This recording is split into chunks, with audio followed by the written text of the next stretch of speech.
Welcome, in front of me is a Samsung Galaxy J6 Plus, and today I'll show you how to reset settings. So to get started, you want to open up your settings app. So from there, scroll down to General Management, and you will find Reset. So tap on that, and at the top you should see Reset Settings. Tap on it, confirm it by tapping Reset Settings right here.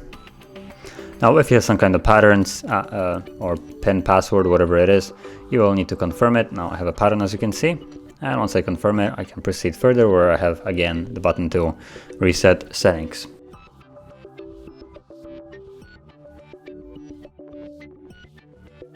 And you can see that now the reset is basically complete once the device powers back on.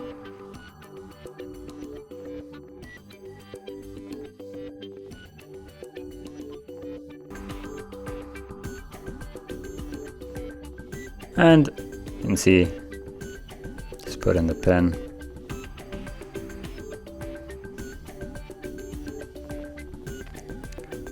And the process now fully finished. So that is how you would reset the settings. And if you found this very helpful, don't forget to like, subscribe, and thanks for watching.